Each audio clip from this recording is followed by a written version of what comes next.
प्रिय दर्शकों नमस्कार। आज हम बात करने वाले हैं फलित ज्योतिष का वह मूलभूत विषय जिसके आधार पर फलित ज्योतिष का के शास्त्र की जो है संरचना महर्षियों ने की। हमारे जो पूर्वाचार्य और ज्योतिष के जो ऋषि रहे, वास्तविक में उनके पास बहुत ही अद्भुत ज्ञान था। उन्होंने इस ब्रह्मांड की पूरी जो बाह्य जो स्थितियां हैं, जो बाहर जो दिख रही हैं, उन सारी स्थितियों को शरीर के अंदर, शरीर के भीतर, हमारे और आपके अपने ऊपर उन्होंने उस सारी चीजों को देखा, घटाया, अनुभव किया कि उन ग्रहों से, यानी कि उस जो है ग्रहों से यत पिंडे तद ब्रह्मांडे, जत पिंडे तद ब्रह्मांडे और तत ब्रह्मांडे यत पिंडे। अर्थात उनका कहना यह है कि जो ब्रह्मांड में दिखलाई दे रहा है वह आपके शरीर के भीतर भी है। जब तक आप इसको नहीं समझ पाइएगा तब तक आप ज्योतिष के फलित जो है सूत्रों को नहीं समझ पाएंगे। अब जैसे उदाहरणार्थ कई लोगों के प्रश्न होते हैं कि मेरा महाराज आचार्य जी सब कुछ तो ठीक है, लेकिन बहुत जल्द मेरा जो मोरल है वो डाउन हो जाता है। कई लोगों के मन में ऐसा भी प्रश्न आता है, मेरे पास गाड़ी, बंगले, घर, व्यवस्था, सारी चीजें हैं, फिर भी कोई न कोई दुख जरूर होता है। एक आध ऐसे भी लोग आते हैं जिनके मन में ऐसी भावना होती है कि मेरे पास तो सब कुछ आ गया, अब मुझे कुछ भी नहीं चाहिए, लेकिन अब मुझे ईश्वर की प्राप्ति, भगवत भक्ति करनी है, किंतु मन हमारा ठहरता नहीं है, काम और वासनाओं में लिप्त रहता है। इन सारी अलग अलग विषयों की चर्चा जब भी हम या उस विषय का जब अवलोकन कुंडली में करते हैं तो इन ऋषियों के द्वारा बताए गए काल पुरुष के आधार पर हम अपने आप को समझने का प्रयास करें, हम अपने आप को उन ग्रहों से जोड़ने का प्रयास करें, उन ग्रहों की स्थितियां, वो जो पिंडवत जो ग्रह हैं उनकी स्थिति अपने अंदर देखें, तब जाकर के आपको अपने आप को समझने में आसानी होगी। जैसे मैं इस कार्यक्रम में आत्मा आदि कारकत्व की बात करेंगे, आत्मा कारक ग्रह की बात नहीं करेंगे, उसके विषय में बाद में हम बात करेंगे। अभी आज जो है आत्मा आदि कारक ग्रहों की हम चर्चा करेंगे, जिसके माध्यम से आप अपने आप को समझ सकते हैं, जिसके माध्यम से आप किसी दूसरे के व्यक्तित्व को समझ सकते हैं। बड़ा सरल है, आप यदि थोड़ा सा ध्यान देंगे आपको ये बात समझ में आ जाएगी। क्योंकि ऋषियों ने बड़ा मेहनत करके, बड़े कठिन परिश्रम से इस शास्त्र का निर्माण किया। इस शास्त्र का, ज्योतिष शास्त्र का निर्माण बहुत सारे जो आजकल शॉर्ट्स वीडियो आप देख रहे हैं, जिसका कोई शास्त्र का, जिस पर कोई शास्त्र का आधार नहीं है, ऐसी ऐसी बातें उसमें कही जा रही हैं। लेकिन यह उद्देश्य हमारे ज्योतिष शास्त्रियों का नहीं था। हमारे पूर्वाचार्यों का उद्देश्य शास्त्र से आपके कल्याण की सन्निहितता थी। संसार और मोक्ष का साधन कैसे आपको प्राप्त हो, आपके पास आत्मिक शांति कैसे प्राप्त हो, आत्मविश्वास और मनोबल आपका कैसे जो है मजबूत हो, दुख की कमी हो, सुख यानी कि ऐश्वर्य और ईश्वर दोनों की प्राप्ति हो सके, यह उनका लक्ष्य रहा है। तो आइए, सबसे प्रथम बात तो यह है कि सूर्य आदि जो है 7 ग्रहों को इस ब्रह्मांड के बाहर की जो स्थिति है वह आपके अंदर उन्होंने देखा, और ग्रहों को उस प्रकार से ग्रहों का जो है प्रतिरूपण किया। सूर्य को आत्मा कहा गया। सूर्य जो है, यदि आपकी कुंडली में सूर्य बलवान है, सूर्य कैसे बलवान और कब स्थिति में होते हैं, वो सब चीजें आपको पूर्व के हमारे कार्यक्रमों में आप देख सकते हैं। कारकत्व और पापत्व के एक का वीडियो है, उसमें आप देख सकते हैं आसानी से। लेकिन सामान्य भाषा में यदि सूर्य बलवान है, स्व राशि सिंह में है और कारक जो उनका जो कारक भाव है, जैसे कि मान लीजिए अति विशिष्ट जो कारक जो स्थितियां सूर्य की जो देखी जाती है वह एकादश स्थान में यहां पर देखी जाती है, जो अति विशिष्ट। किंतु यदि कारक की बात करें तो निश्चित रूप से सूर्य यहां पर लगन में कारक होते हैं। संयोग की बात यह है कि जो है और सूर्य यहां पर दिग्बली होते हैं, आप समझ सकते हैं। यानी कि सूर्य यहां पर अति विशिष्ट कारक हो गए और यह सूर्य यदि यहां पर है, यह सूर्य यदि यहां पर दिग्बली हो गए, इन तीनों जगहों पर यदि सूर्य बैठे हैं तो वह कारक है।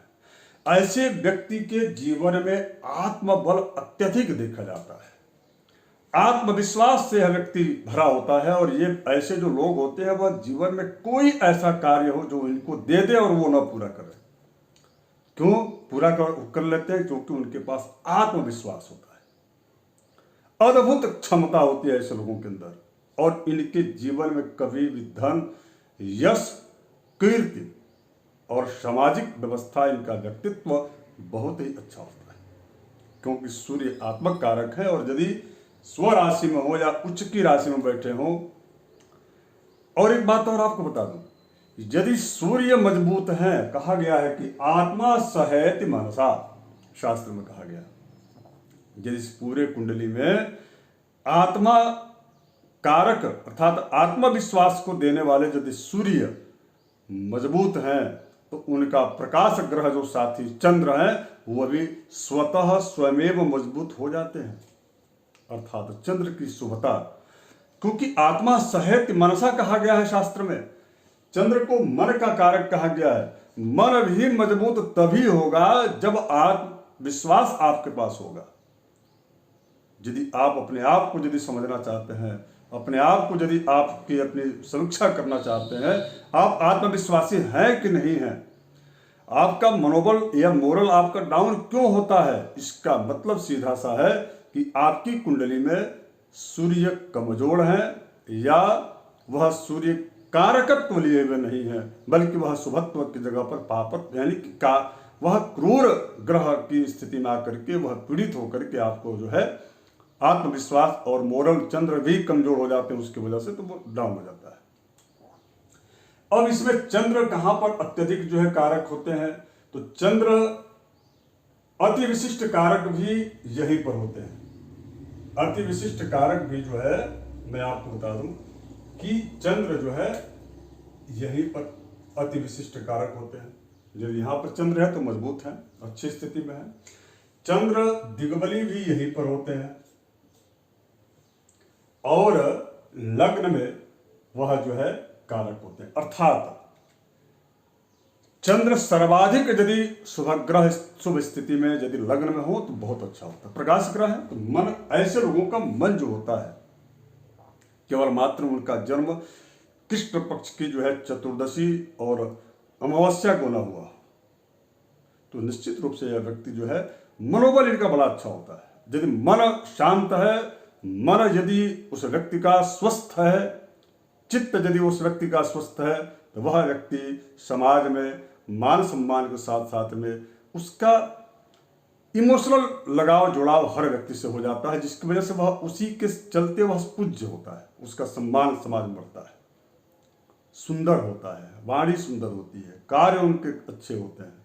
यही अगर यदि मंगल दूषित हो जाए राहु से, शनि से या किसी जो है अशुभ स्थिति में बैठ जाए, चूंकि इनका उच्च का जो की राशि इनकी जो है शुक्र की एक राशि वृष राशि है और उसमें उच्च के होते हैं और इनकी स्व राशि चंद्र की जो है आप सबको पता है कि जो है कर्क राशि है। तो ऐसी स्थिति के अतिरिक्त और अन्य जो है स्थितियों में यदि चंद्र बैठे हों और वहां अशुभता दे रहे हैं, इसका मतलब यह है कि वह व्यक्ति जो है उसका मोरल एकदम डाउन हो जाता होगा।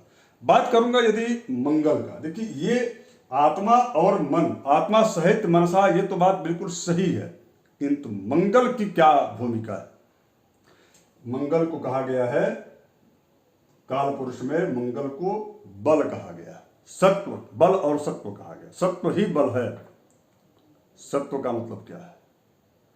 सत्व का मतलब यह है कि वह व्यक्ति संसार से, मंगल को आप समझेंगे तो मैं आपको एक छोटा सा उदाहरण बता दूं कि जिस प्रकार से जंगल में शेर बैठा रहता है और वह शेर स्वाभाविक रूप से अपने आप को राजा समझता है, जबकि वह राजा यानी कि सूर्य के वह सेनापति हैं, उनको दरबार में रहना चाहिए, लेकिन वह दरबारी नहीं है। मंगल जो है वह मन के स्वतंत्र है, दृढ़ आत्मविश्वास उनके पास होता है, इसीलिए उनके पास बल होता है, सत्व होता है। किंतु भोगी और विलासी राज दरबार में रहने का मतलब यह है कि वह मंगल भोग और विलासिता में आ जाएंगे, इसलिए वह अपने आप को भोग विलास से दूर, अपने आप को जंगल में ज्यादा सुटेबल उनको लगता है, अच्छा लगता है। अर्थात वह भोग विलास से दूर सत्व की ओर उनका हमेशा जो है ध्यान रहता है। जैसे कि सेना है, सेना किसी महलों में तो रहती नहीं, सेना जो है सदैव सीमा पर अपने आप को पाती है, तभी हम और आप सुरक्षित हैं। नमनीय है सैनिक और सेना जो हमारे देश के बॉर्डर पर जो है बैठे, तो वो मंगल से प्रभावित लोग होते हैं और उनको जो है सूर्य और चंद्र दोनों का स्वाभाविक रूप से बल प्राप्त होता है, इसीलिए उनको सत्व और बल का कारक ग्रह माना गया। मंगल यदि मजबूत आपकी कुंडली में है तो वह व्यक्ति निश्चित रूप से अपने कार्य के प्रति अडिग रहता है, जो उसको लक्ष्य दिया जाए उसको पूरा करके ही वो छोड़ता है। धैर्य, साहस और साथ साथ में सूरवीर होता है। बात करूंगा बुध का। बुध को काल पुरुष में वाणी का और बुद्धि दोनों का कारक ग्रह कहा गया। अगर यदि बुध बलवान है, उस व्यक्ति की वाणी बड़ी अच्छी होगी। और बुध बलवान कहाँ होते हैं? तो मैंने आपसे जो है, देखिए बुद्ध का कारक जो है, बुद्ध यहाँ के कारक होते हैं। बुद्ध कारक जो है चतुर्थ भाव के भी होते हैं, यानी कि यहाँ बुद्ध और इसके बाद से चतुर्थ स्थान में भी बुद्ध होते हैं कारक। और इसके अतिरिक्त तो जो है दिग्बल इनको यहाँ पर प्राप्त है, बुद्ध को लग्न में। इसके अतिरिक्त देखा जाए तो अगर यदि यह बुद्ध एकादश में यहाँ पर बैठते हैं तो यहाँ पर भी ये कारक होते हैं। अति विशिष्ट कारक जो है यही पर बुद्ध होते हैं सूर्य के साथ। इसके अतिरिक्त सामान्य रूप से कारक इनका द्वितीय स्थान है, चतुर्थ स्थान है, और जब उच्च की राशि और उच्च का इनका मूल त्रिकोण की राशि छठवें भाव भी है। वाणी यदि इस व्यक्ति का यदि बुद्ध मजबूत है तो वह वाणी उनकी बड़ी अच्छी होती है, किंतु इसमें पेच है जिसको आपको समझना चाहिए। बुद्ध के मजबूत होने पर उस व्यक्ति की वाणी सारगर्भित तभी होगी जब उसके गुरु मजबूत हों। बगैर विवेक और बगैर ज्ञान के वह व्यक्ति यदि बोलता है तो उसको वाचाल कहा गया है। वाचाल का मतलब कुछ भी बोल रहा है बिना किसी आधार का। लेकिन अगर यदि विवेक और सुख के कारक ग्रह, ज्ञान और सुख के कारक ग्रह देवगुरु बृहस्पति यदि बलवान है तो वाणी उसकी सारगर्भित होगी। यह बात और जरूर जो है ध्यान रखने की आवश्यकता है। जैसे अब गुरु की बात कर लेते हैं। गुरु जो है ज्ञान और सुख के कारक है। यह देवगुरु है। देवताओं के गुरु क्यों कहे गए, मैं आपको इसका उत्तर दे दूंगा इस कार्यक्रम में। दैत्यों का गुरु क्यों कहा गया शुक्र को, इसका दोनों को उत्तर मैं आपको दे दूंगा। क्योंकि यद ब्रह्मांडे तत् पिंडे, जो ब्रह्मांड में है, जो उस पिंड का प्रभाव उस व्यक्ति के अंदर है, वह काल पुरुष के अंतर्गत ऋषियों ने इतना करीबी से देखा और हर मानव जात को जोड़ा और पाया कि वह बिल्कुल सटीक उस व्यक्ति के ऊपर उसका प्रभाव शुभाशुभ देखने को मिल रहा है। विवेक और ज्ञान के, विवेक यानी कि ज्ञान और सुख के जो यानी कि विशेष ज्ञान, विशिष्ट ज्ञान जब तक उस व्यक्ति को होगा तब तक वह जो है निश्चित रूप से गुरु के प्रभाव में या गुरु उसके प्रभाव में रहेंगे या संबंध बनाकर रहेंगे। गुरु द्वितीय भाव में कारक, यहाँ पर जो है कारक रहते हैं, तो यहाँ पर वो धन देते हैं। धन क्या है? वाणी भी एक धन है। शारीरिक सौख्यता, शुभता, यह भी एक धन है। शरीर माध्यम खलु धर्म साधन कहा गया है। इसके साथ साथ में इसके ठीक जो है आप देखिएगा 1 2 3 4 5 6 7 सप्तम भाव यहाँ पर आता है, अर्थात यह मोक्ष का घर है। जब गुरु यहाँ पर बैठते हैं तो मोक्ष यानी कि मृत्यु को भी मंगलकारी बनाते हैं, अर्थात अशुभ स्थिति में, परिस्थितियों में, खराब परिस्थितियों में उस व्यक्ति की मृत्यु नहीं होती, अर्थात दुर्घटनाओं से बचाते हैं। स्वाभाविक मृत्यु जब उसकी उम्र पूरी हो जाती है तब स्वाभाविक मृत्यु गुरु देते हैं, यदि यहां पर है तो। अब इसके पश्चात गुरु की और स्थिति देख ली जाए तो देखिए गुरु यहां पर दिग्बली हो जाते हैं, कारक हो जाते हैं। यहां पर भी गुरु जो है देखा जाए तो अति जो है विशिष्ट कारक यदि होता है, भाग्य स्थान में हो जाते हैं। धर्म और ज्ञान की बात जहां होगी वहीं गुरु रहेंगे। और यदि गुरु प्रबल होंगे तो वह व्यक्ति ज्ञानवान होता है और वह व्यक्ति जो है धन के पीछे नहीं भगता, उसका धन केवल मोक्ष होता है। ये मैं पहले बता रहा हूं और ज्योतिष बता चुका है कि आप जो है यदि गुरु यहां पर बैठेंगे तो वह सीधे मृत्यु भाव यानी कि अष्टम भाव को देखते हैं और देख करके उस व्यक्ति के मोक्ष के संसाधन साधन या उस प्रकार का वो उद्योग व्यक्ति करता है, ना कि भोग और विलासिता का।